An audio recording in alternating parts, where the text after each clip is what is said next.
भागवत जी का महात्म्य सुना। आज भागवत जी के प्रथम स्कंद में हम लोग प्रवेश करते हैं। जन्माद्यस्य तोऽन्वयादितरतः चार्थेष्वभिज्ञस्वराट् तेने ब्रह्म हृदय आदि कवये मुह्यन्ति यत्सूरयः तेजो वारिमृदां यथा विनिमयो यत्र तृषैर्गो मृषा धाम्ना स्वेन सदा निरस्तकुहकं सत्यं परम धीमहि। सत्यम परम धीमहि। भागवत जी के प्रथम श्लोक में परम सत्य को वंदन किया गया। परम सत्य कौन है? भगवान का नाम। ठाकुर जी सत्य हैं, पर ठाकुर जी का नाम परम सत्य है। आप कहेंगे महाराज जी नाम इतना बड़ा क्यों है, नाम ही इतने बड़े क्यों नहीं है? तो ठाकुर जी जब पृथ्वी पर नहीं आए थे तब भी उनका नाम आ गया था और जीवों का कल्याण कर रहा था। ध्रुव जी महाराज को हरि भगवान दर्शन देने के लिए आए, लेकिन दर्शन देने के लिए ठाकुर जी बाद में आए। नाम ने आकर के पहले कृपा कर दी। और दूसरी बात, नाम पहले आ जाता है, ठाकुर जी बाद में आते हैं, और फिर ठाकुर जी आके चले जाते हैं, नाम फिर भी रहता है। सदा हमारे पास रहने वाला जो है ठाकुर जी के आने से पहले, ठाकुर जी के जाने के बाद, वो उनका नाम ही है। इसलिए नाम को हम परम सत्य मानते हैं।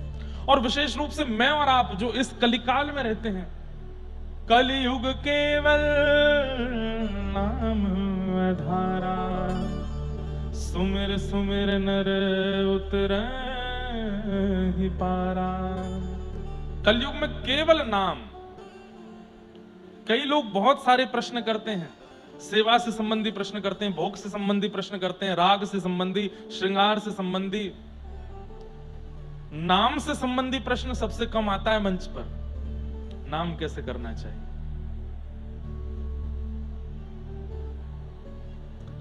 नाम की बड़ी महिमा है। आप सेवा में थोड़ी सी चूक हो जाए चलेगा, प्रसाद में चूक हो जाए चलेगा, पर नाम को खूब कीजिए, नाम बहुत कीजिए। नाम में जो सामर्थ्य है। अब आप कहेंगे महाराज जी नाम की हमको अंतिम स्थिति बता दीजिए। ध्यान से सुनिएगा, नाम की अंतिम स्थिति क्या? अंतिम तो नहीं पता, लेकिन एक चरम स्थिति बता देते हैं। नाम की चरम स्थिति ये होती है कि नाम करते करते करते करते करते करते करते करते, जैसे हमारे बॉडी में ब्लड के साथ में कई सारे सेल्स भी पूरी बॉडी में एक्टिव रहते हैं, अच्छे सेल्स भी होते हैं, बुरे सेल्स भी होते हैं, ठीक वैसे ही नाम करते करते करते करते रोम रोम से वह नाम प्रकट होने लगता है और पूरी बॉडी में नाम के सेल्स भी प्रकट हो जाते हैं। और उन सेल्स का क्या अभिप्राय होता है कि आप नाम करते करते जब नेत्र बंद करते हैं ना, तो देह तो होता है घर में, देह तो होता है पत्नी बच्चों के बीच में, लेकिन मन बुद्धि कहीं और चली जाती है। और वो कहीं और क्या है? निकुंज वृंदावन। पहले नाम करते करते केवल द्वार का दर्शन होगा, निकुंज के द्वार का, और करते करते करते करते करते फिर उस द्वार के थोड़ा भीतर झांकने का अवसर मिलेगा, और करते करते करते करते फिर उस द्वार के अंदर कौन खड़े हैं उनसे थोड़ी वार्तालाप होगी, फिर भगा दिए जाओगे, जाओ यहां से, कहां आ गए हो।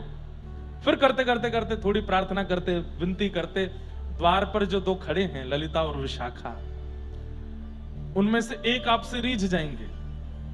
वो आपसे कहेंगे अच्छा तुम बहुत आते हो, ले तो चलती हैं अंदर, लेकिन हाँ बस थोड़ी देर देख के निकल जाना। बोले जी बस इतना ही करा दो। फिर ललिता या विशाखा कृपा करके भीतर ले जाएंगे, दूर से अनुभव करा देंगे, देखो वहां से नूपुरों की ध्वनि आ रही है, वीणा की ध्वनि सुनाई दे रही है। बोले हाँ, रंग उड़ता दिख रहा है, सुंदर केसर की सुगंधी आ रही। बोले हाँ, बस वही रास चल रहा है, चलो जाओ अब लौटो यहां से, वापस कर दिए जाओगे। फिर और इच्छा बढ़ेगी और इच्छा बढ़ेगी। फिर एक दिन कृपा करते करते ललिता जी भी रीझ जाएंगे। वो विशाखा जी से कहेंगी ये बहुत अच्छा है जो भी है द्वार पे आता है, थोड़ा और अंदर ले चलते हैं ना। विशाखा जी बोले नहीं नहीं मैं यहां तक ले आई हूं। उसको बोले देखो ना इसका भाव कितना मधुर है, ले चलते हैं ना। तब ललिता जी आएंगी और ललिता जी आकर के कहेंगी देख अंदर ले चलती हूँ, थोड़ा और पास ले जाऊंगी, पर प्रवेश रास में नहीं कराऊंगी, थोड़ा झरोके से दिखा दूंगी। बोले हाँ आप ले चलो ना। तब ललिता जी ले जाएंगी और दूर सघन वन के झरोके में आपको समय दिया जाएगा, इतनी देर का समय है, जो दिख जाए देख ले और फिर निकल यहां से। फिर आप झरोके में से देखोगे तो कोई गोपी दिखेगी, किसी के चरण दिखेंगे, ठाकुर जी नहीं दिखेंगे स्पष्ट, कभी पीतांबरी दिख जाएगी, तो मुकुट दिख जाएगा, वंशी दिख जाएगी, बस हो गया समय, चलो चलो आप थोड़ा सा और देखना, वो नहीं अभी जाओ, फिर और भजन होगा और भजन होगा और भजन होगा। ऐसे करते करते सामिप्य सामिप्य सामिप्य एक स्थिति ऐसी आएगी कि द्वार पर खड़ी ललिता विशाखा नहीं, तप्त कांचन गौरांगे श्री राधे वृंदावनेश्वरी प्रसन्न हो जाएंगी और वही स्वयं आज्ञा करेंगी, हे ललिते कौन है ये निकुंज के द्वार पर इतने भाव निमग्न होकर के मेरा नाम गाता है, ठाकुर जी का नाम गाता है। जब श्री जी का नाम गाते हो तो ठाकुर जी रीझते हैं, ठाकुर जी का नाम गाते हैं श्री जी रीझती हैं। कौन है जो ठाकुर जी का नाम मुझे सुनाता है? ठाकुर जी कहेंगे कौन है जो श्री जी का नाम सुनाता है? एक है, अच्छा है, पर हम उसको भीतर नहीं लाएंगे। हाँ थोड़ा बहुत लाए हैं लेकिन ठीक है। तब फिर किशोरी जी पूछेंगे सच सच बताओ है कैसा? बोले अधिकारी तो लगता है लेकिन हमें डर लगता है कि अंदर लाएं कि नहीं। तब श्री जी ठाकुर जी श्री जी को देख के कहेंगे ठीक है बुलाओ। आहा, तब निकुंज में प्रवेश मिलता है। ये मीराबाई के चरित्र में सुना था, मैंने पढ़ा था। और तब भीतर प्रवेश होगा और तब ठाकुर जी आपके हृदय को देखेंगे। क्यों? वहां दिखने वाली उस स्थिति को देख करके यदि मन में ये उस स्थिति के प्रति आकर्षण हो गया तो ठाकुर जी का दर्शन नहीं होगा। जैसे जिस व्यक्ति की जीव वश में नहीं है, जिस व्यक्ति के नेत्र वश में नहीं है, जिस व्यक्ति का मन वश में नहीं है, अगर वो भूल से भी नाम जप करते करते निकुंज में चला भी गया तो वहां ऐसी ऐसे व्यंजन खाने के, ऐसे ऐसे व्यंजन पहनने के, ऐसी ऐसी वस्तु देखने की मिलेंगी, अगर उनको देख करके व्यक्ति उनके प्रति आकृष्ट हो गया, प्रिय प्रियतम समझ जाएंगे कि हमारा अधिकारी नहीं है, बस यहीं से वापस करो। तो हो सकता है कि वहीं देख दाख करके वापस हो जाओ, लेकिन उन व्यंजनों के प्रति, उन वस्तुओं के प्रति, उन वस्त्रों के प्रति आकर्षण नहीं बना। तब अंत में जाकर के कहीं दूर खूब समय खपाने के बाद तब प्रिया प्रियतम दिखते हैं। लखी जिन लाल की मुस्कान, लखी मतलब देखी, लखी जिन लाल की मुस्कान, लखी जिन लाल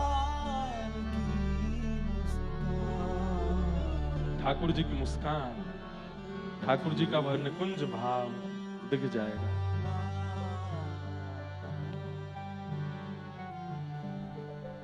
तो ये नाम का प्रभाव कि नाम आपको मानसी भाव से कहीं लेकर के चला जाएगा। और नाम यदि प्रारंभ किया है ना तो समय दीजिए नाम को, बहुत जल्दी अनुभव नहीं होगा ठाकुर जी का। पहले तो ऐसा ही निकलने वाला है कि नाम करने बैठोगे, नेत्र बंद करोगे तो कुछ और ही दिखेगा, विषय दिखेंगी, वासनाएं दिखेंगी, संसार की वह वस्तु दिखेंगी जो नहीं दिखनी चाहिए। लेकिन छोड़िए मत नाम का आश्रय, करते रहिए करते रहिए करते रहिए। हम कह रहे हैं विषय वासना आती है तो भी करते रहो, मत छोड़ो। बोले आप अपना काम कर रहे हैं ठाकुर जी, मेरे चित्त को विषय दिखा दिखा करके परेशान कर रहे हैं, मैं अपना काम कर रहा हूं, मैं जपता ही रहूंगा। ये नाम का प्रभाव है। तो नाम परम सत्य है, ठाकुर जी सत्य है। ठाकुर जी सेकंड पोजीशन पर आते हैं, फर्स्ट पोजीशन पर तो भगवान का नाम आता है। कृष्ण नाम है, राधा नाम है, विठ्ठल नाम है, रुक्माई नाम है। नाम वही परम सत्य है। ऐसे परम सत्य भगवान के नाम को हम बारंबार प्रणाम करते हैं, बारंबार वंदन करते हैं।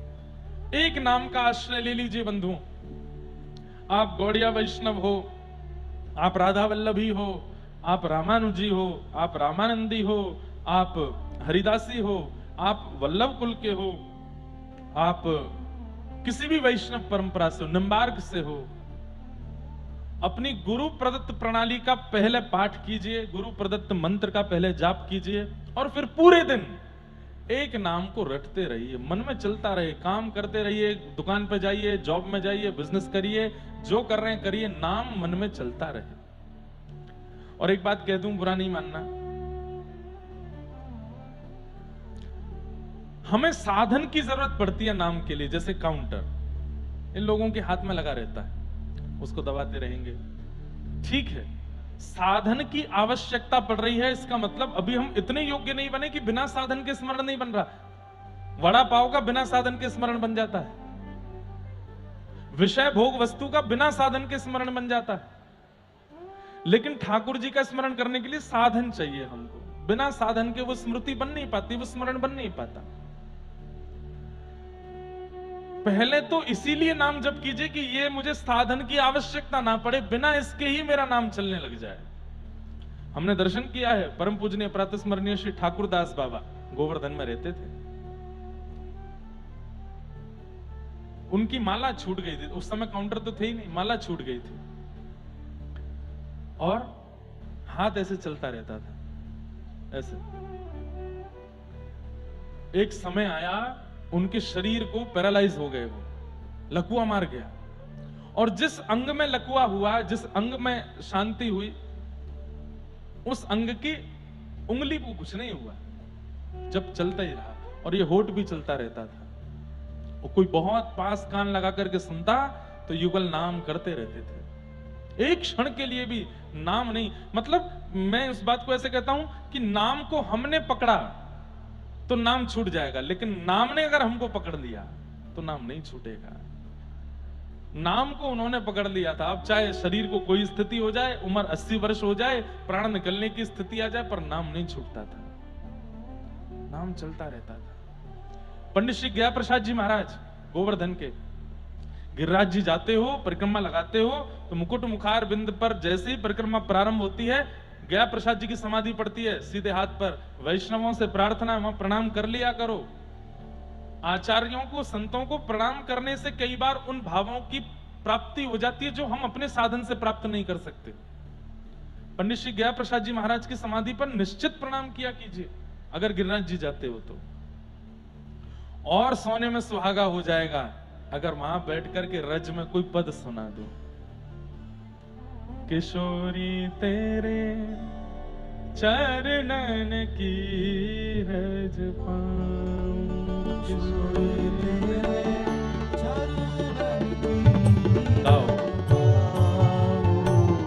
किशोरी तेरे चरणन की रज पाऊं, किशोरी तेरे चरणन की रज पाऊं। मुझे अनुभव हो रहा है कि सामने गिरिराज जी और बाबा की कुटिया है श्री पंडित गया प्रसाद जी महाराज की। इतनी मखमली रेत है वहां की, इतनी मखमली रज है। संध्या का समय है, सूर्य अस्ताचल को जा रहे हैं, गुलाबी गुलाबी आकाश हो गया है। वृंदावन में, गोवर्धन में धीमी धीमी हवा चल रही है, थोड़े थोड़े पसीना आए हैं माथे पर, और व्रजरज जगह जगह लगी है अंग पर, और वहीं रेत में बैठे हैं। खूब सारे बंदर चारों तरफ ऊधम मचा रहे हैं, किसी किसी पक्षी की आवाज आ रही है, और सामने बाबा की समाधि है। उनकी गोद में प्रिया प्रियतम खेलते थे बंधुओं। मेरे जन्म से 2 वर्ष पहले बाबा का भगवत नाम गमन हुआ था, लेकिन हमने बाबा का इतना साहित्य पढ़ा, इतना वहां जाकर के प्रणाम किया, इतने पद सुनाए हैं अपने नाना जी के साथ जा करके वहां पर। उन्हीं की कृपा है आज कि जो भी भाव गाते हैं, जो भी कहते हैं, वो चित्त में भगवत प्रेम प्रकट करता है। आज भी हमारी पूरी कथा पंडित श्री गया प्रसाद जी महाराज सामने बैठ के सुनते हैं, पूरी कथा। हमारे पूज्य पिताजी महाराज के गुरुदेव पंडित श्री गया प्रसाद जी महाराज और हनुमान जी हमारे प्रमुख श्रोता हैं, पूरी कथा सुनते हैं, और पहली कथा से ही सुन रहे हैं। ब्रजवासियों के प्रति, ब्रजरज के प्रति, गिरिराज जी के प्रति क्या स्नेह होना चाहिए, ये ब्रज रसिकों को आपसे सीखना चाहिए। कभी जाइएगा गिरिराज जी तो बाबा का साहित्य, बाबा का जीवन परिचय लेके आना। पूरी गिरिराज जी की परिक्रमा करते थे, सोहनी करते हुए, झाड़ू लगाते हुए। कोई कहते बाबा क्या कर रहे हो?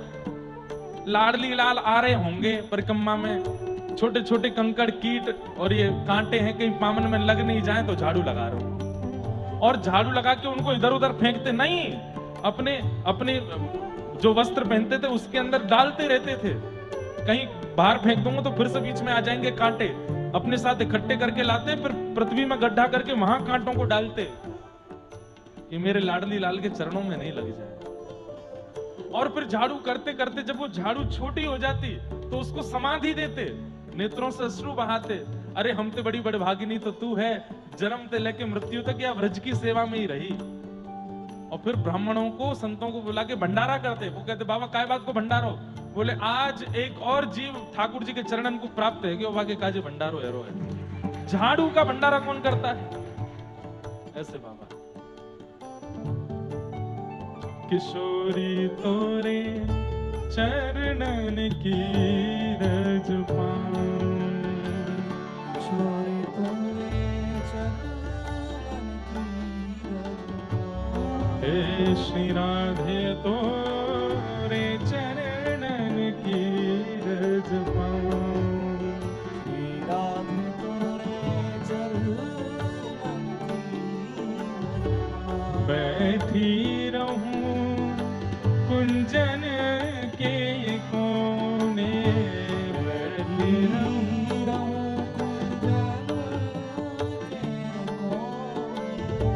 बैठी रहूं कुंजन के कोने, बैठी रहूं कुंजन के कोने, हे श्याम राधिका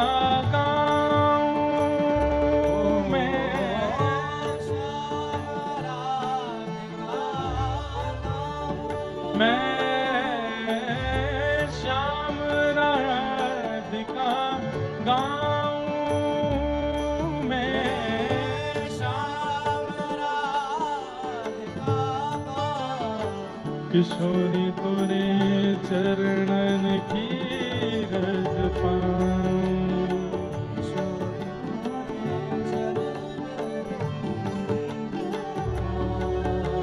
किशोरी तोरे चरणन की रज पाऊं, किशोरी तोरे चरणन की रज पाऊं, जारज को ब्रह्मादिक तरसत, जारज को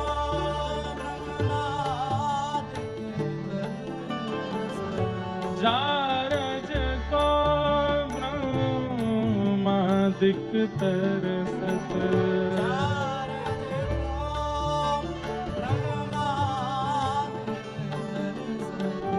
सूरज शीश चढ़ाऊं, सूरज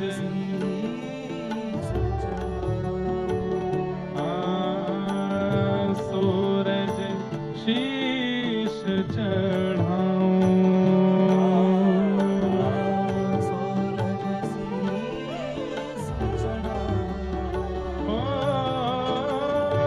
व्यास स्वामिनी की छवि निरखत, व्यास स्वामिनी की छवि निरखत, व्यास स्वामिनी की छवि निरखत, व्यास स्वामिनी की छवि निरखत, ओ विमल विमल जस गाऊं, विमल विमल जस गाऊं, किशोरी तोरे चरणन की रज पाऊं, किशोरी तोरे चरणन की रज पाऊं, हे किशोरी तोरे चरणन की रज पाऊं, किशोरी तोरे चरणन की रज पाऊं, हे तोरे चरणन की रज पाऊं। क्या मांगू तोरे चरणन की रज पाऊं। ओ मेरी प्यारी तोरे चरणन की रज पाऊं। प्यारी तोरे चरणन की रज पाऊं।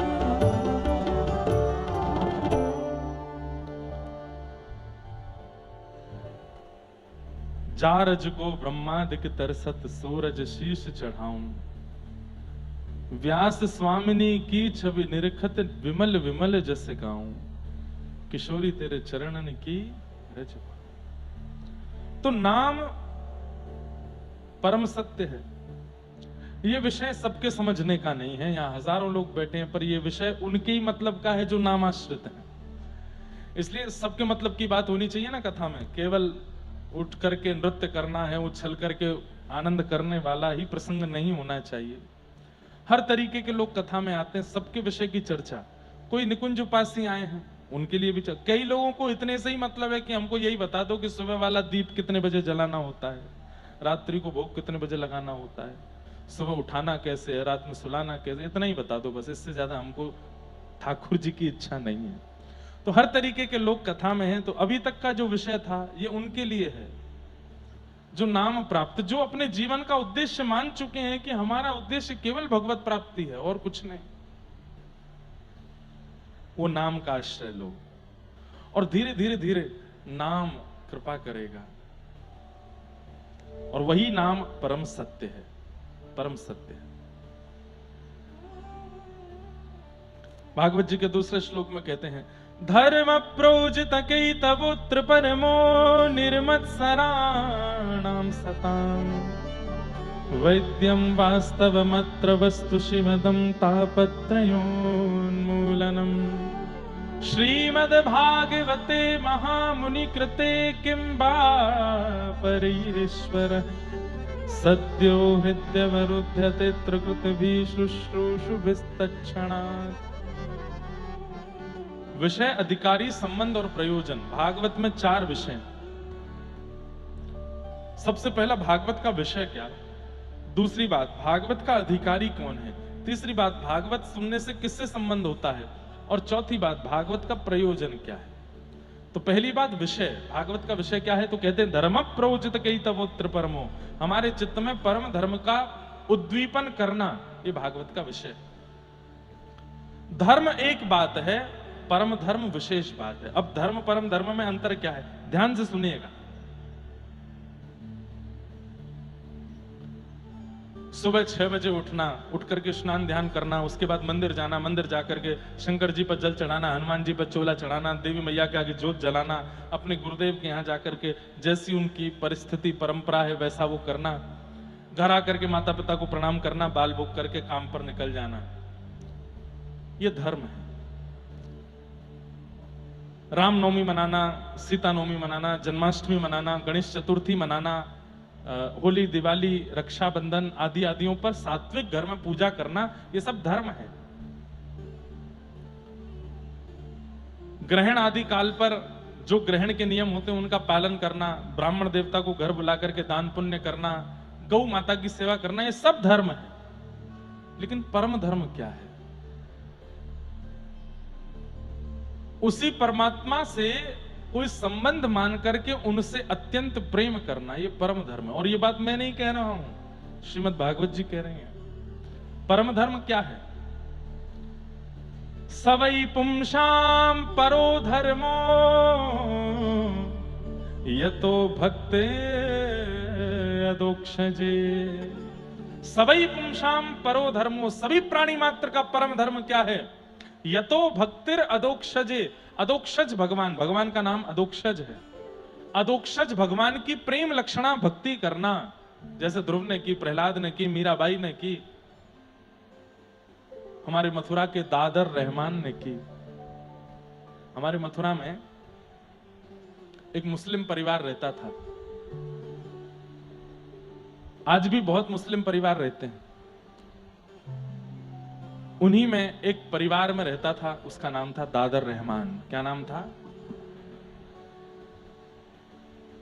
ऐसी अटपटी कहानी तो झूठ होती है, ऐसी अटपटी भक्त लीला मैंने सुनी ही नहीं जैसी दादर रहमान की। एक होता है बंधुओं कि आप प्रयास करते हो ठाकुर जी की प्राप्ति करने का, और एक होता है कि ठाकुर जी प्रयास करते हैं आपकी प्राप्ति का। ये दो प्रकार से ही भक्तों के चरित्र आपको सुनने को मिलेंगे। भक्त ने प्रयास किया भगवत प्राप्ति का, और दूसरे में ठाकुर जी ने प्रयास किया उस भक्त की प्राप्ति का। पर ठाकुर जी प्रयास बहुत कम करते हैं, नाम मात्र। 100 साल में एक बार 100 साल में एक बार किसी भक्त की प्राप्ति का प्रयास ठाकुर जी कर रहे हैं,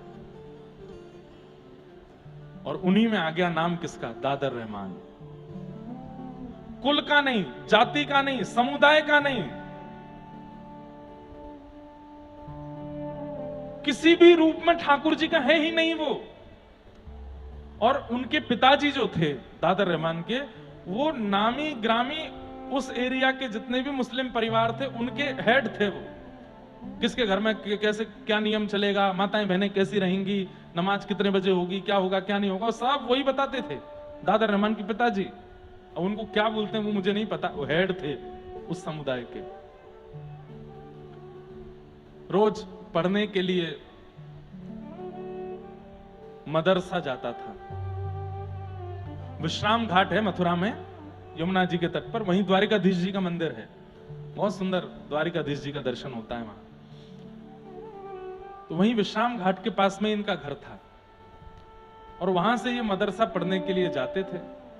रोज रास्ता कोई और होता था, लेकिन आज वहां बहुत भीड़ थी, तो इन्होंने कहा बहुत भीड़ है, मदरसा पहुंचने में देर हो जाएगी, और फिर पहुंचने पर जो हमारे गुरुजी हैं जो मदरसे में पढ़ाते हैं वो बहुत डांटेंगे, सब लोग इधर देखो। तो बहुत भीड़ होने की वजह से आज रास्ता बदल दिया। रास्ता बदल करके जब जाने लगे तो उसी रास्ते में एक सुंदर युगल सरकार का मंदिर था। और भगवत कृपा से पहले मंदिरों में ऐसा नियम होता था कि जैसे अगर मेन रोड पर मंदिर है, आज भी अगर कोई मंदिर ऐसे बनते हैं तो आप जाके वहां बोल सकते हो, जिद मत करना, बस बोल देना कि रोड से ठाकुर जी का दर्शन नहीं होना चाहिए, कि चलता फिरता आदमी चप्पल पहने कैसे भी ठाकुर जी को देख के निकल रहा, नहीं। इसलिए प्राचीन काल में मंदिर अगर जो रोड पे होते थे तो द्वार पर एक ऐसे एक दीवार लगा देते थे, यहां से पुरुष प्रवेश करो, यहां से स्त्री, अंदर आके ही दर्शन होगा। नियमित रूप से हाथ धो के, पैर धो के, जूता चप्पल उतार के भीतर आओ, तब ठाकुर जी का दर्शन करो। अब रोड पे है, वहीं से ही लोग दर्शन करते जा रहे हैं, पान खाते हुए दर्शन करते हुए जा रहे हैं, वहीं से ही सब्जी मंडी से ही दर्शन करते, ऐसा नहीं। जिद मत करना कहीं कोई मंदिर ऐसा दिख जाए तो, पर निवेदन करना कि एक कोई ऐसी कुछ लगा दीजिए ना कि भीतर आके ही दर्शन करें। तो वो वहां एक दीवार थी और वो एक दिन पहले ही टूट गई थी। अब ये देखो, सारी योजना भगवान ने बनाई है। एक दिन पहले वो दीवार टूट गई जिससे रोड से लोगों को भीतर नहीं दिखता था, और दादर रहमान को आज उस रास्ते में बहुत भीड़ मिली जहां से वो रोज मदरसा जाता था, बदल करके आया। बहुत सीधा साधा बालक, 15 वर्ष की अवस्था थी, जा रहे थे, बस ऐसे देखते हुए चल रहे थे। नगर में नया रास्ता था, तो नया रोड था, तो कौन सी दुकान है, क्या है क्या है। तभी एक झरोके में से भीतर देखा तो मुरली मनोहर लाल ऐसे त्रिभंग ललित श्याम सुंदर वंशी बजा रहे हैं, और श्री किशोरी जी कटाक्ष भर के उनको देख रही हैं, और बस ये रूप माधुरी। 4 कदम आगे गए और रुक गए, और फिर वापस आए, फिर देखा, और देख करके बस देखते रह गए। अपने तन की स्थिति पर खुद, उनको नाम भी नहीं पता है ये कौन है। हाँ, बस इतना पता था कि हम मथुरा में रहते हैं, यहाँ हिंदुओं के भगवान का जन्म हुआ था, वो वंशी बजाते हैं, और उनकी एक प्रियसी है, उनकी एक पत्नी है राधा रानी, और उनको सब लोग कृष्ण कृष्ण कह के बुलाते हैं, ऐसा इतना बस पता था। आज जब वही देखा, मोर मुकुट ऐसे, और ये मधुर वंशी बजा रहे हैं, कटाक्ष से ठाकुर जी श्री जी को देख रहे हैं, श्री जी ठाकुर जी को देख रही हैं, और दादा रहमान बाहर खड़े खड़े उनको देख रहा। कुछ नहीं पता है, इसके आगे कुछ जानते ही नहीं है, करना क्या है, बोलना क्या है, अब कहना क्या है, कुछ नहीं पता, बस खड़े खड़े खड़े खड़े खड़े। 4 घंटे व्यतीत हो गए। 4 घंटे बाद जैसे ही भोग आया ठाकुर जी का तो पर्दा लगा। पर्दा लगने पर तब उनकी आंखें ऐसे हुई और अपनी आंखें मीड़ने लगे, आंसू आ गए थे, पूरा यहाँ कुर्ता नीचे गीला हो गया था। बोले ये हुआ क्या मुझे? किसी से पूछा भैया समय क्या हुआ? बोले दोपहर के 12 बजे हैं। अरे इतनी देर हो गई, मैं तो सुबह 7 बजे निकला था घर से, ये क्या हुआ मेरे साथ? अब मदरसा कैसे जाऊं? मौलवी तो बहुत मारेंगे मुझे। तो इधर जाऊं उधर जाऊं सोचने लगे क्या करूं क्या करूं। घर ही चले गए और घर जाकर के ना कुछ खाया ना पिया, अपने कक्ष में जाकर के चुपचाप बस बैठे हैं और बोले ये क्या हो रहा है मेरे साथ? ये क्या दिखा था मुझे? इतना अच्छा क्यों लग रहा था और मुझे इच्छा क्यों हो रही है दोबारा उनको देखने की?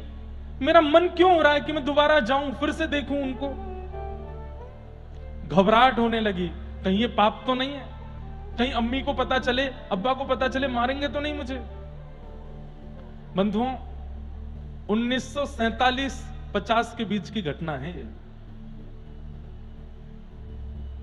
कल्याण अंक आता है गीता प्रेस, उसमें ये अंक लिखा था। और वो दादर रहमान ना कुछ खाए ना पिए, बस पड़े पड़े रुदन कर रहे हैं।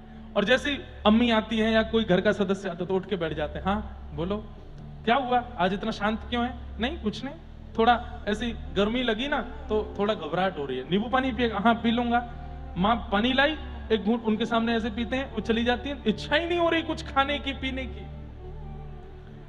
जाहे लगन लगी घनश्याम की, बहुत सुंदर पद है। ठाकुर जी की लगन जिसको लग जाती है, बंधुओं यहां सुनने तो आप लोग आते हैं पर अगर भूल से भी अगर ठाकुर जी ने पकड़ लिए ना तो किसी काम के रह नहीं पाओगे फिर। इसलिए ठाकुर जी ने खुली छूट देख रखी है कि भाई तुम लोग भजन साधन करके मुझे पकड़ लो, मैं अगर पकड़ूंगा तो फिर रोना नहीं बाद में, क्योंकि फिर किसी काम के रह नहीं पाओगे। बहुत सुंदर पद है। दादर रहमान को पता नहीं चल रहा है कि क्या, और बात भी तो नहीं कर सकते किसी से। किससे जाके कहूं, किसको बताऊं अपनी मन की वेदना? जिससे कहूंगा वही मुझे मारेगा। ये क्या कर रहा है तू? लेकिन किया तो मैंने कुछ भी नहीं है, मैं तो बस जा रहा था, देख लिया। अब मैं कैसे रुक गया, कितनी देर देखने लगा, इसमें मेरा क्या दोष है? अपने आप से ही बातें कर रहे हैं। रात भर सोए नहीं, तभी समय हुआ सुबह का। पक्षी आदि सब बोलने लगे, सब नहाने धोने जाने लगे। आप भी बड़े उत्सुक होकर के तैयार हो गए और मन में सोचते हुए जा रहे हैं, नहीं दादर कुछ गड़बड़ हो जाएगा, वहां से नहीं जाना है, अपने वाले मार्ग से ही चलते हैं। और बस जा रहे हैं उस रास्ते से जहां रोज मदर से जिस रास्ते से जाते थे। पर जैसे उस रास्ते पर गए, आज भीड़ भी नहीं है, लेकिन रुक गए। नहीं, अपने आप को समझा रहे, मैं रुकूंगा नहीं, बिल्कुल नहीं रुकूंगा। वहां पे गलत है ना, अपराध है, पाप है, लेकिन एक बार देख लूंगा बस। शायद हो सकता है एक बार देखने से जो घबराहट हो रही है, बेचैनी हो रही है, वो नहीं होगी। मदरसा ही तो पहुंचना है, चल लौट के चलते हैं ना वहीं से। वही भाव उचित है।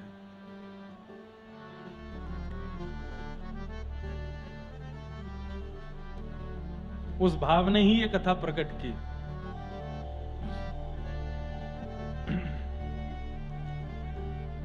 आप दोबारा लौट करके उस रास्ते से जा रहे हैं और बस देखते जा रहे हैं कहां है वो मंदिर, कहां है। तभी वो द्वार दिख गया।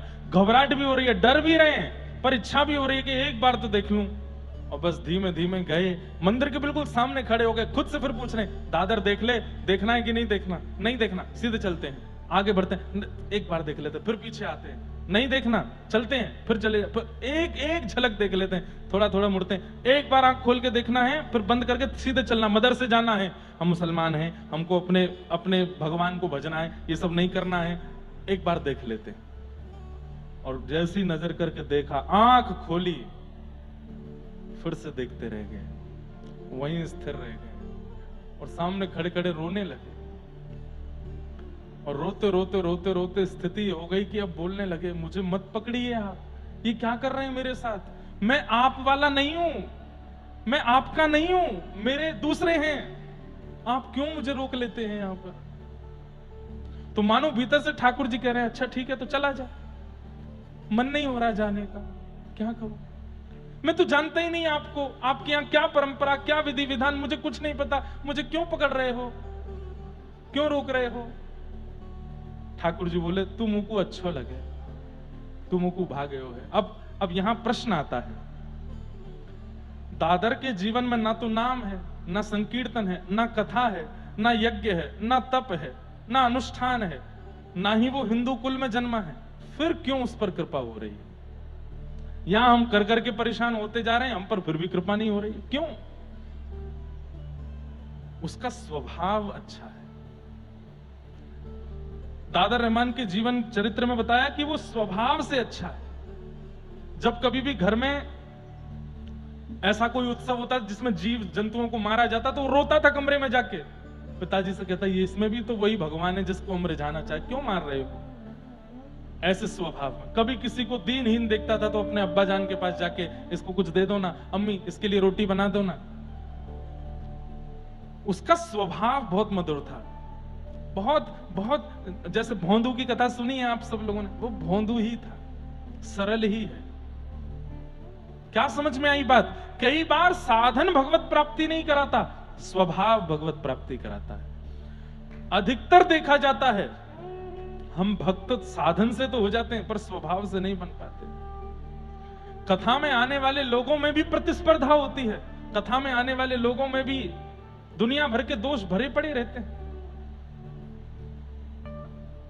सरल चित्त, सीधा चित्त जिनका होता है ना, उनको ठाकुर जी मिलते हैं। और मैं तो ऐसा भी मानता हूं जैसे किसी का आपको स्वभाव लगा बहुत सीधा है, बहुत सरल है, बिल्कुल सामान्य है, ये अंतिम जन्म है उसका। अच्छा एक बात, थोड़ा मेरा एनालाइज है, मैंने थोड़ा सा एनालाइज किया है, ध्यान से सुनना। कोई व्यक्ति जिसका स्वभाव बड़ा चंट है, बहुत चतुर है, बहुत जल्दी जल्दी और जो है जरा सी देर में परिस्थिति को परख लेता है, जरा सी देर में कैसे यहां से पैसे निकालने हैं, कैसे यहां ये करना है, ये बहुत जल्दी जल्दी मतलब बहुत चतुर है, समझो ये उसका पहला जन्म है, पहली बार आई है उसकी जीवात्मा, तो अपने सारे पैतरने लगा रही है दुनिया में, इसको कैसे अपनाना है, इसको कैसे पकड़ना है, इससे कैसे पैसे निकालने हैं, यहां से कैसे निकल के भागना है, इससे कैसे करना है, ये सब कुछ। एक जन्म के बाद फिर दूसरा जन्म आता है तो थोड़ी चतुराई घट जाती है, फिर तीसरा जन्म आता है थोड़ी और चतुराई घट जाती है, चौथा जन्म आता है थोड़ी और, करते करते करते अब वो आत्मा एक्सपीरियंस्ड हो गई है और उसको पता चल जाता है कि यहाँ चतुर बनने से कोई फायदा नहीं है, अंततः गत्वा लकड़ी पर जलना ही है। चतुर बनने से, इसका हक मारने से, ये करने से, वो करने, कुछ नहीं होने जाने वाला। तो वो आत्मा क्या करती है, अपनी बुद्धि को विश्राम देती है, बोले तू शांत रह, थोड़ा सरलता से। कोई गलत कर भी रहा है, किसी के द्वारा अपराध हो भी रहा है, तो वो उसको देख करके शांति हो जाती, कोई बात नहीं भाई, तुम भोगोगे, तुम जो कर रहे हो, हमें कोई इससे चिंता नहीं। सरल चित्त जिनका हो जाता है, सहज स्वभाव जिनका हो जाता है, मेरे मायने में ये उनका अंतिम जन्म, बस वो साधन और ले आए, भजन और ले आए, बस निकल जाएंगे, अब फिर नहीं आएंगे दुनिया में। रहमान, दादर रहमान का स्वभाव बहुत अच्छा था, इसलिए ठाकुर जी को भाग गया। ठाकुर जी के आगे रो रहा है, मैं आपके वाला नहीं हूं, आपको जो लोग भजते हैं वो मैं नहीं हूं, आप गलत आदमी के पकड़ रहे हो। ठाकुर जी बोले पूरा विश्व मेरा है, मैं जगन्नाथ हूं, इस जग का स्वामी हूं मैं। दूसरे दिन भी यही हुआ, लौट के घर आ गया, फिर कुछ खावे नहीं पीवे नहीं, कभी हाथ कांपे, कभी पैर कांपे, और कभी आकाश की ओर देखे, मां आ जाए तो अपने आप को संभालने का प्रयास करे, आंखों के आंसू पहुंचे, पर मां समझ जाती है, क्या बात है, कोई बात है? नहीं मां, कोई बात नहीं। लगन लगी घनश्याम की जाहे, लगन लगी घनश्याम की, भरत कहूं पग परत है कितहूं, धरत कहूं पग परत है कितहूं, भूल जाए सुध धाम की। चलोगे यहां पर जाओगे वहां, अगर ठाकुर जी जीवन में आ गए तो ऐसा हो जाएगा। चलना चाहोगे यहां लेकिन पहुंचोगे वहां, धरत है पग परत है कितहूं, कहीं और चले जाते हैं। छवि निहार नहीं सार कछु, छवि निहार नहीं सार धरि पलन दिन जाम की, धरि पलन से।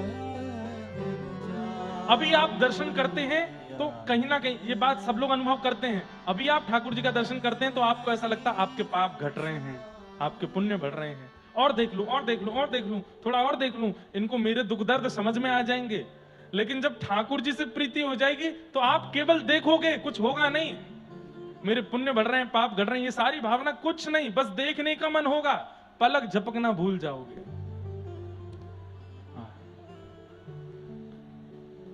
जित मुँह तित ही धावे, जित मुँह तित ही धावे, सूरत न छाया धाम की, सूरत न छाया धाम की।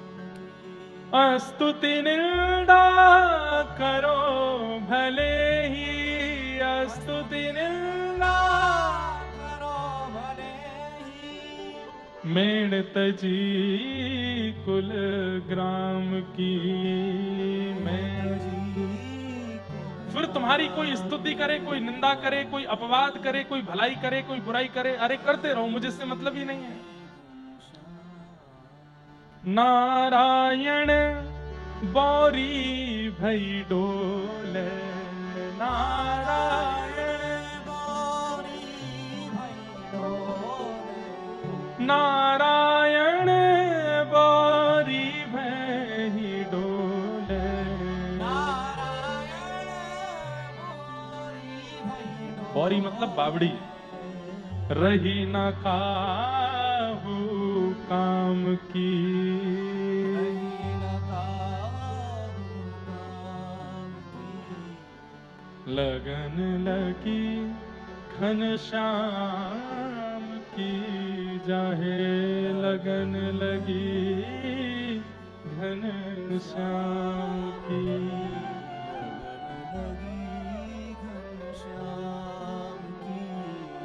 लौट के आ गए वापस। अगले दिन जैसे तैसे अपने आप को संभाल करके और उस मंदिर के रास्ते पर ना जाकर के पहुंच गए कहां, मदरसा। तो इनके गुरुजी उन्होंने कहा, हे रहमान 2 दिन से क्यों नहीं आया था तू, क्या बात है? वो गुरुजी बुखार आ गया था मुझको इसलिए नहीं आया। अच्छा, मैं तो आज तेरे घर आने वाला था पूछने के लिए, सब ठीक है ना, और तो कोई बात नहीं है?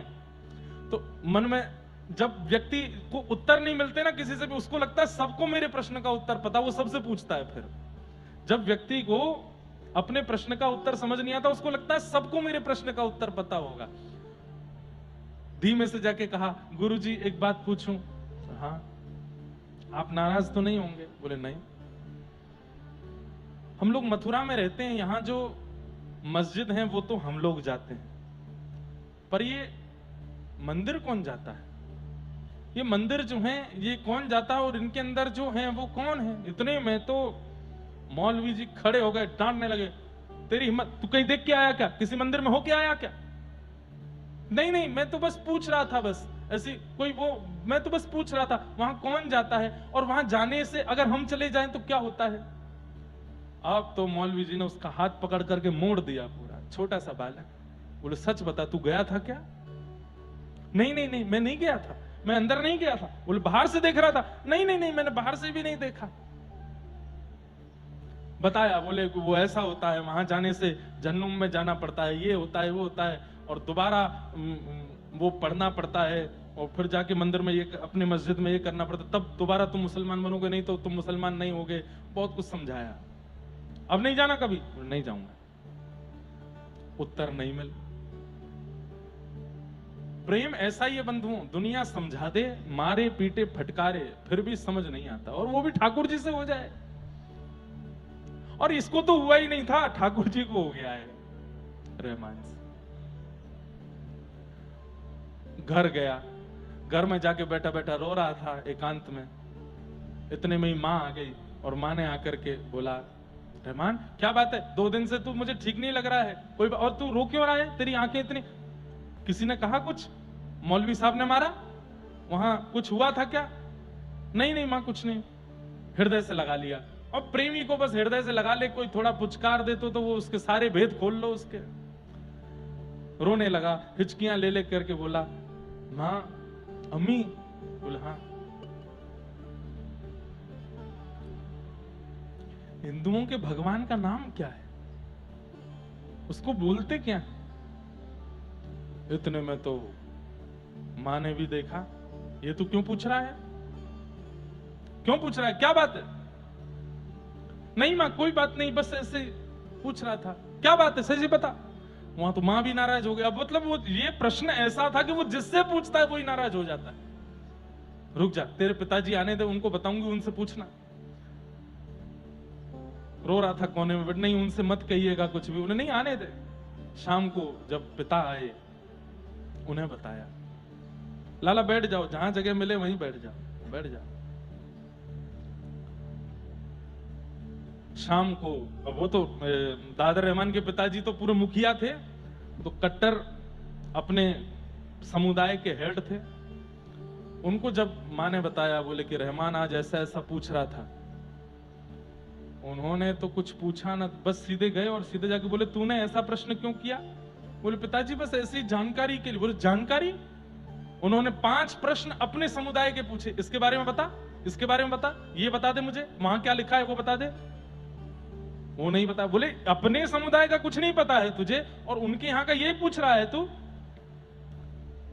हाथ बांधे पैर बांधे और लोहे की रोड से इतना मारा, इतना मारा, इतना मारा कि जीवन में कभी नाम भी मत लेना वहां का। मां ने आकर के रोका। बोले कि हम मथुरा में रहते हैं, ये उनके भगवान की जन्म स्थली है, हो सकता है कोई बाहर, इतने बालक रहते हैं, कोई हिंदू मित्र बन गया होगा, उसने सिखा दिया होगा। बोले बिल्कुल नहीं, लेना ही नहीं है नाम। आज के बाद यदि नाम लिया, आज तो केवल मारा है, अगली बार पता चला तो तेरे को जमुना जी में फेंक के आ जाऊंगा। और इनके एक चाचा का बेटा था, उसका नाम था कासिम। उसको बुला करके कहा कि कल से रहमान के साथ तू जाएगा, और पूरी खबर रखना, किससे मिलता है, कहां जाता है, किसको देखता है, कहीं ऐसा ना हो कि कोई हिंदू फकीर इसको ले जा करके और साधु महात्मा बना दे, और कुछ भी हुआ तो तेरी खैर नहीं। उसने कहा जी चाचा जी मैं जाऊंगा कल से। कासिम जाने लगा साथ में। 2-4-10 दिन तो ठीक रहे, लेकिन 10 दिन बाद ये कासिम को कुछ खाने के लिए अच्छा लगता था बाजार में, तो बोलते, ए कासिम तुझे वो अच्छा लगता है ना? बोले हाँ। खाएगा? बोले हाँ। खिलाऊं? बोले खिला दो ना, बदले में मुझे क्या देगा? बोले जो तुम कहो। बोले पक्का? बोले पक्का। कुछ नहीं चाहिए, बस एक रास्ते से हम लोग चलेंगे, हाँ तेरे को मैं दिलाता हूं। उसको वो चटपटा जो भी सामान था वो दिला। उसको क्या पता था कि उस रास्ते में क्या है, वो जा रहा है साथ में लेकर के। और सुन यहीं रुक जा, तू खाता रहे, मैं बस थोड़ी देर। बोले आप क्या करोगे खड़े होके? बोले कुछ नहीं, बस मैं खड़ा हूं, तू खा ले फिर चलेंगे। वो खा रहा है और वो देख रहा है सामने, आंखों से विरल अश्रुधार कर रही है, और बस ऐसे ही देख रहे हैं। बोले मुझे बीच में क्यों छोड़ दिया है? ना मैं वहां का हूं ना मैं यहाँ का हूं, एक तरफ लीजिए या तो वहीं छोड़ दीजिए या अपने पास बुला लीजिए, ये बीच में क्यों अटका दिया? अब कासिम खाते खाते देखे ये भाईजान रो क्यों रहे हैं, ये देख कहां रहे हैं? और जैसे ही देखा तो मंदिर में ठाकुर जी और प्रिया जी। उसने वो सामग्री फेंकी, हाथ पकड़ा, भाईजान क्या कर रहे हो आप? चाचा जान को पता चलेगा क्या करेंगे? देख तू घर पे नहीं बताना, मैं तेरे को रोज ये चीज खिलाऊंगा, उससे भी बढ़िया वाला खिलाऊंगा, तू घर पे नहीं बताना, मुझे देखने दे। किसी ने देख लिया तो बहुत दिक्कत हो जाएगी, सबको पता है आप किसके बेटे हो, कोई जाके बता देगा घर पर, आपको तो जो होगा सो होगा, मुझे भी मारेंगे वो, तेरे को कुछ नहीं होगा, तू अपना खाना प्रेम से, मुझे थोड़ी देर और देखने दे। अब रोज कासिम को कुछ खिलाने का लोभ देते हैं, और कासिम उनको मिलवाने ले जाता है ठाकुर जी से। एक दुकान की आड़ में खड़े होकर देखते रहते हैं, कभी रोते रहते हैं, कभी बिलखते रहते हैं, कभी हृदय पर हाथ रख के बैठे रहते हैं। एक दिन उनके पिता दादर रहमान के, वो उसी रास्ते से निकल रहे थे, और तभी क्या देखते हैं कि कासिम तो कुछ खा रहा है और दादर भयंकर भावावेश में नेत्रों से अविरल अश्रुधार गिर रही है और नेत्र लाल पड़े और प्रिया प्रियतम का मधुर दर्शन करते हुए बिलक बिलक के रो रहा है। और इन्होंने जैसे ये दृश्य देखा, दादर को नहीं बोला, कासिम, उसने जैसे देखा तुरंत अपनी सामग्री फेंकी, दादर का हाथ, चलो मेरे साथ। चाचा जान ने देख लिया। दोनों घर पहुंचे।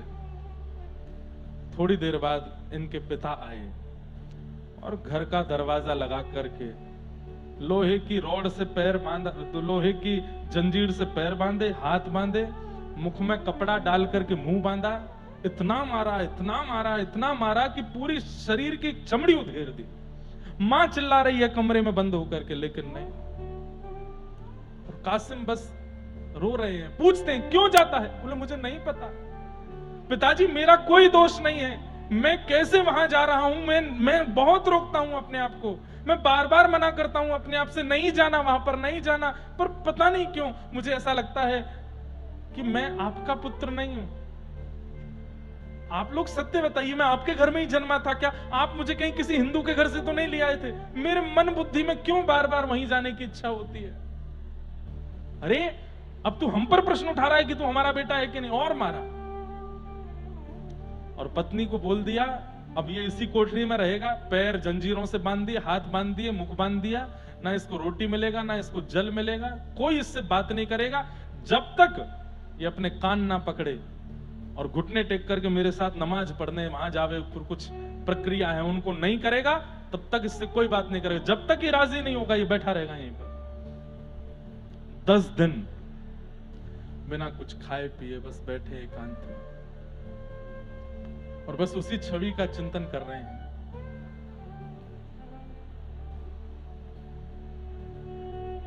एक दिन 2 दिन तो छुपाव रहा, तीसरे चौथे दिन से ऐसी स्थिति कि इनकी अम्मी आकर के द्वार पर बोलती है, बेटा कुछ खाएगा? नहीं। कुछ पिएगा? नहीं। तेरे को भूख नहीं लगी? बोले ना। क्या है? क्या क्या चाहिए? कुछ तो बता। बोले कृष्ण और राधा रानी चाहिए, उनको लाके दे दो। मत बोला कर, तेरे अब्बा जान सुनेंगे, बहुत मारेंगे तुझे। मत बोला कर, तेरे हाथ जोड़ती हूं, तेरे पैर पूछती हूं, मत बोला कर उनका नाम। बैठे रहते 4-5 दिन और निकल गए, फिर पूछती है, बेटा कुछ खाएगा? तेरे लिए रोटी लाऊं? देख मैं नीचे से रोटी दे दी है, तू खा ले, थोड़े दाल चावल खा ले, कुछ पानी तो पी ले।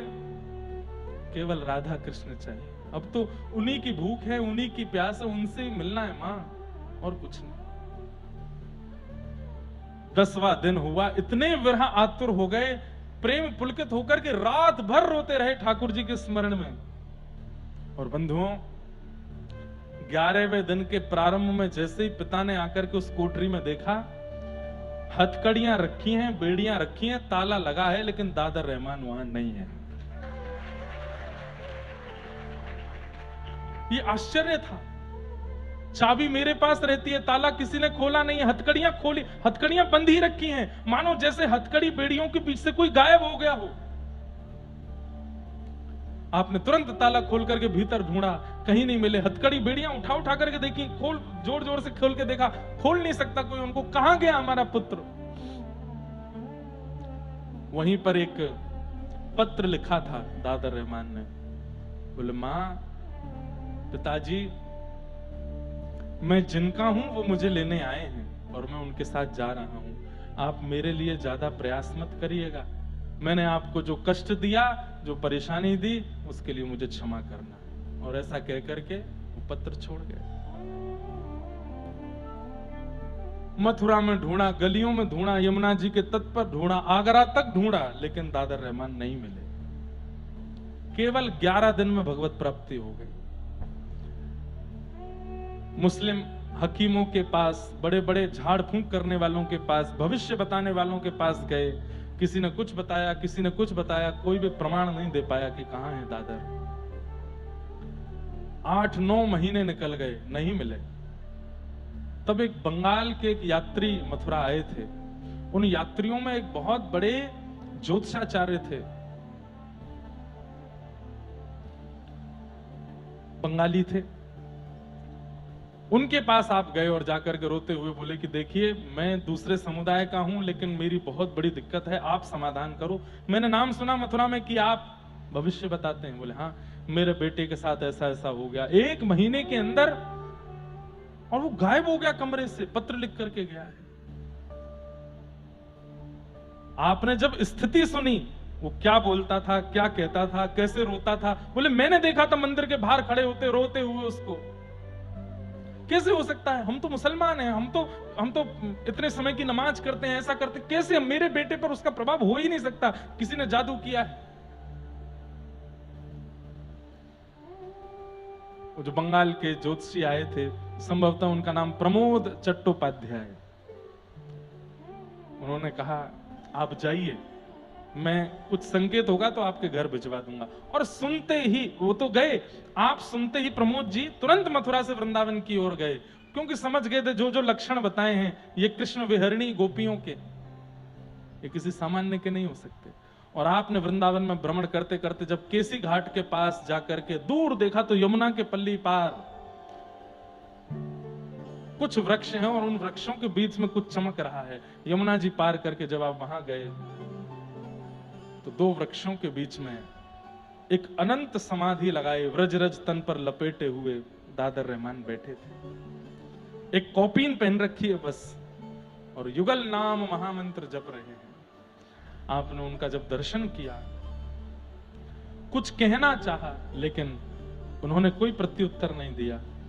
जैसे ही आपने थोड़ी और वार्तालाप करनी चाहिए, आपने उनकी ओर एक बार देखा और देख करके कहा मेरे प्रिया प्रियतम आए हैं, मैं जा रहा हूं। और ऐसा कहकर के आपने तुरंत यमुना जी में छलांग लगा दी और वहीं अंतर ध्यान हो गए। फिर उसके बाद दादर रहमान कभी नहीं मिले। ये है, इसलिए भैया आप ठाकुर जी को पकड़ रहे हो, ठीक है, कहीं उन्होंने आपको पकड़ लिया तो फिर संसार के तो नहीं रह पाओगे। और यदि बहुत चाह हो कि वो पकड़ लें तो अपने स्वभाव को मधुर बना लो।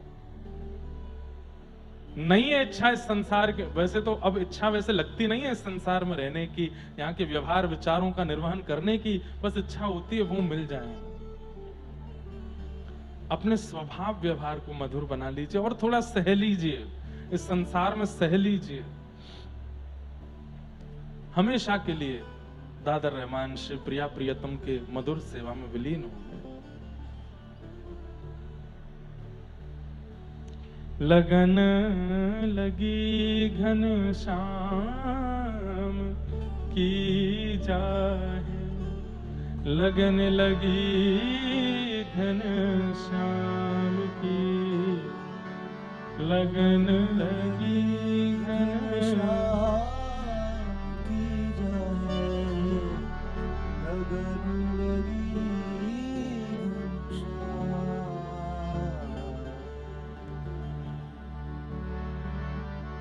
भागवत जी का विषय क्या कहता है? धर्म प्रोजित कई तपोत्र परमो। परम धर्म यानी कि प्रिया प्रियतम से प्रेम करना, यही परम धर्म है।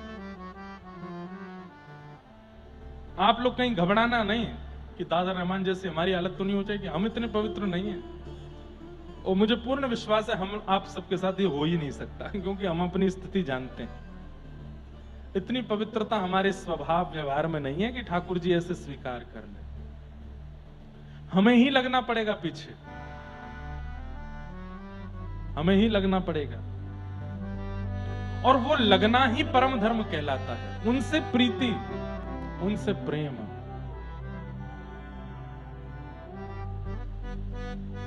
दूसरी बात, ठाकुर जी से प्रेम करने का अधिकार किसके पास है? तो कहते हैं निर्मत सराणाम सताम, जिसके चित्त में मात्सर्य दोष नहीं है। मात्सर्य मतलब दूसरे के प्रति ईर्ष्या, दूसरे के प्रति ईर्ष्या की भावना जिसके चित्त में है, वो इस जन्म में भगवत प्राप्ति कभी नहीं कर सकता। काम है भगवत प्राप्ति कर लेगा, क्रोध है भगवत प्राप्ति कर लेगा, लोभ है तो भी भगवत प्राप्ति कर लेगा, मोह है तो भी भगवत प्राप्ति कर लेगा। लेकिन कहीं ना कहीं दूसरे के प्रति ईर्ष्या की भावना है तो भगवत दर्शन कभी नहीं हो सकता। ईर्ष्यालु व्यक्ति को भगवान नहीं मिलते, इसलिए ईर्ष्या का त्याग करो। ईर्ष्या का परित्याग करो। निर्मत्सराणाम सताम वैद्यम वास्तवमत्रमस्तु शिवदम। और भागवत जी क्या कराती हैं? बोले ठाकुर जी से संबंध कराती हैं। बोले कैसा संबंध? बोले निर्मत्सराणाम सताम, मात्सर्य दोष से रहित संबंध ठाकुर जी से कराती हैं। निर्मत्सराणाम सताम। फिर ठाकुर जी आपके जो बनेंगे वो सदा के लिए ही आपके वैसे ही रहेंगे। आपके लाला बने, आपके भैया बने, आपके सखा बने, वो जिस भी संबंध में आपके पास आएंगे वो सदा उसी भाव से ही रहेंगे। भागवत जी का आश्रय लेना पड़ेगा, बिना इनके आश्रय के संबंध की पुष्टि नहीं हो सकती। इसलिए वैद्यम वास्तवमत्र वस्तु शिवदम, ठीक ठाकुर जी से आपका संबंध। और बोले कैसा संबंध? शिवदम, कल्याणकारी संबंध कराती। तापत्रयोन्मूलनम, 3 प्रकार के तापों का उन्मूलन कर देती हैं भागवत जी। आदि दैविक, आदि भौतिक, आध्यात्मिक। फिर किसी भी प्रकार का ताप यानी कि कष्ट जीवन में नहीं रहता है। केवल एक ही कष्ट रहता है कि श्याम सुंदर हमें कैसे मिलेंगे, वो मुरली मनोहर हमें कैसे मिलेंगे, वो मधुसूदन, माधव, मुरारी। बस यही एक कष्ट रह जाएगा जीवन में, और कोई कष्ट कष्ट सा लगेगा नहीं। लाइट नहीं आ रही, एसी नहीं चल रहा, कोई बात नहीं। नमक खत्म हो गया है, केवल सब्जी मसालों की बनी है, कोई बात नहीं। रोटी में स्वाद नहीं है, घी नहीं डला है, कोई बात नहीं। कपड़े अनुकूल नहीं बचे पहनने को, कोई बात नहीं। गाड़ी का डीजल खत्म हो गया, पंचर हो गई, रिक्शा से जाना पड़ेगा, कोई बात नहीं। सब चीज में फिर एग्रीमेंट आ जाएगा, सब चीज में एग्री हो जाओगे। बस एक ही चीज में डिसएग्री रहोगे, ये कब मिलेंगे, इनकी प्राप्ति कब होगी, ये हमें कब मिलेंगे, इनकी प्राप्ति हमें कैसे होगी, हम ऐसा क्या करें कि बस ये हमें मिल जाए। बाकी जितनी भी अव्यवस्थाएं सब सहने को हम तैयार हैं, बस ये नहीं मिल रहे हैं, ये हमसे नहीं सहा जा रहा है।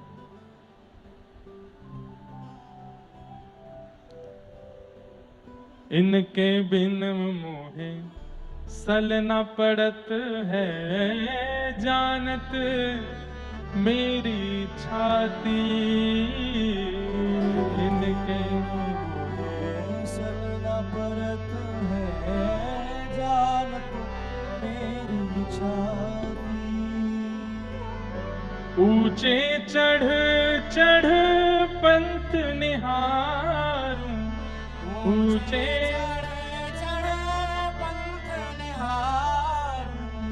ऊंचे चढ़ चढ़ पंथ निहार, ऊंचे चढ़ चढ़ पंथ निहार।